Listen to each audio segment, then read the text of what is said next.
Jesus elucidates the antidote for pride and self-pity and playing ping-pong with demons. January 19, 2017.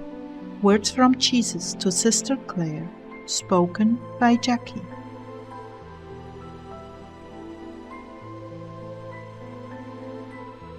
Clare began, "May the Lord grant us the grace to hunger for His humility, a place of peace that passes every understanding.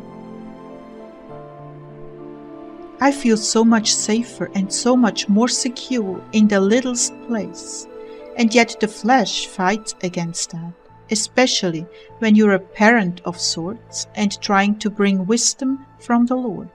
It's not that easy.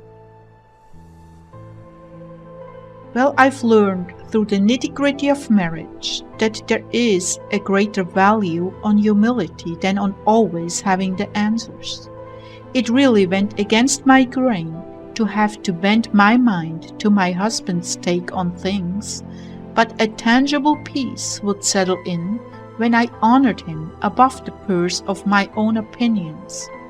And on the other side of that, a tangible, uncomfortable feeling inside would settle in when I didn't honor him above my own opinions. And if he was wrong, the Lord would let him know, and he would come back and apologize.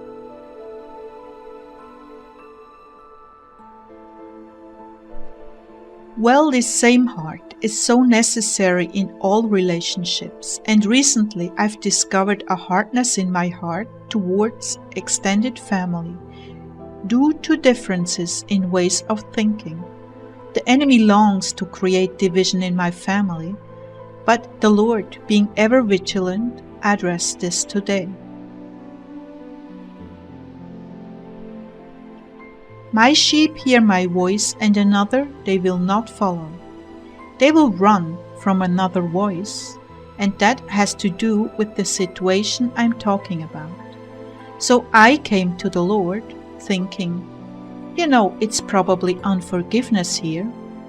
And I said, Lord, your love is so wonderful. How can I not forgive?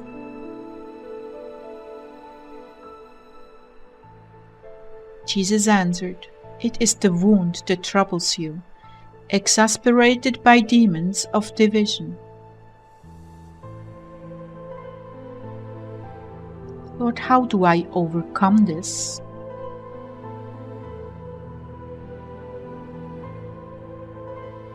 Renounce your pride, Clare. That's the only way, beloved. It has tapped into a root of pride. We can actually be rid of this sin fairly quickly if you will renounce it every day. You ask to be made more humble. I've given the tool into your hands. Now use it.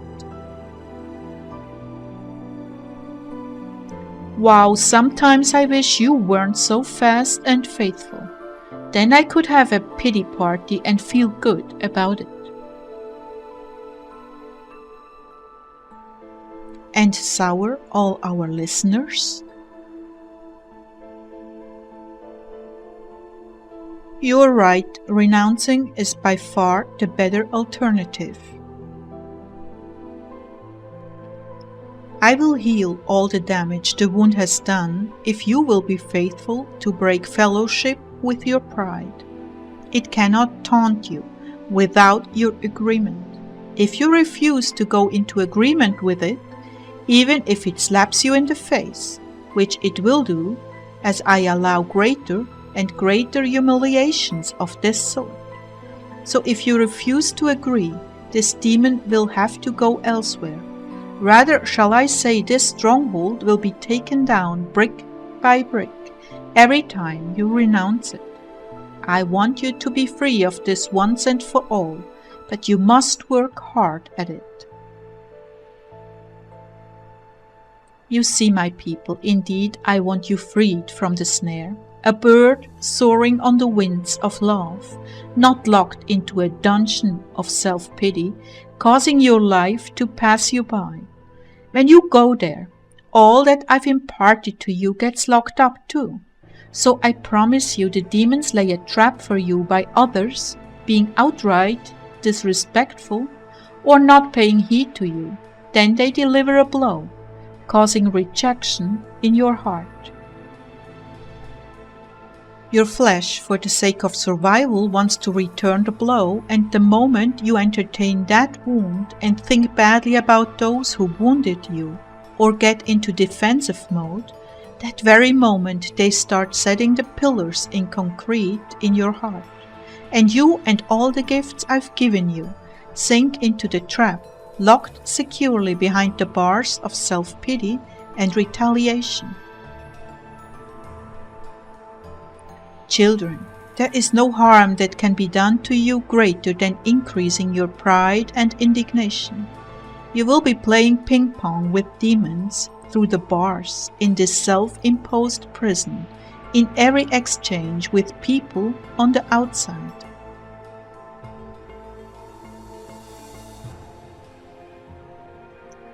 You will always be searching for an angle to condemn and find fault with them. This is how good relationships can be badly damaged.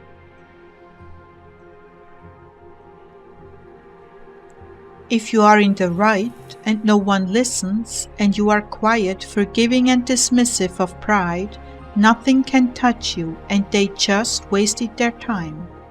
Once more, Clare, you must resemble me with my crown of thorns. Do you know the devils have assignments that are time-sensitive? In other words, the overlords of the underworld have agendas they want carried out on time, or else. And else is not a pretty sight. So when you foil all their attempts to cause you to barricade yourself in self-pity and retaliation, they are in trouble with their higher-ups. I'm just telling you that, so you can say to yourself, that demon's going to be in big trouble, because I'm not falling for it this time. But I do want to resemble you in your crown. Are you sure? No, but I want to be sure. I'm willing to be made sure.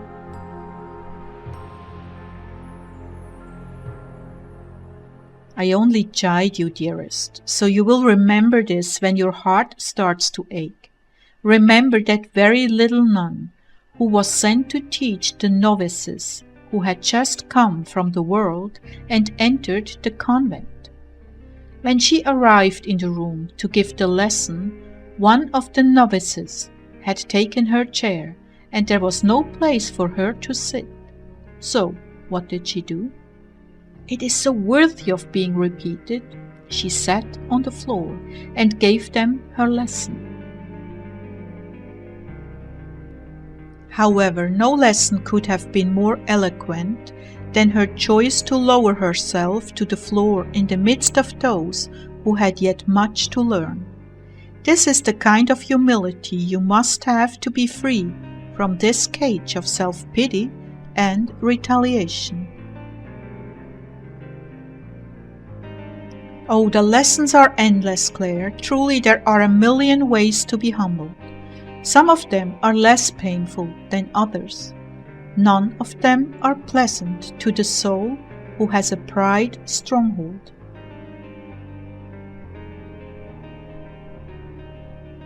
So I say to you, my beloved, I'm answering your prayer in this, and you will do well to move on. In the proper time, all will be resolved. In the meantime, you have acted in virtue and laid it at my feet, not giving it another thought, rather taking care not to sin and praying for those who caused you distress. My children, love, forgive, forget, and keep going when others do not respond to you as you anticipated. There is much more virtue in being humble than in being right. Join me in my crown of scorns. I wore this crown my entire life, even when my mother chided me for disappearing. Don't imagine that didn't sting. It certainly did.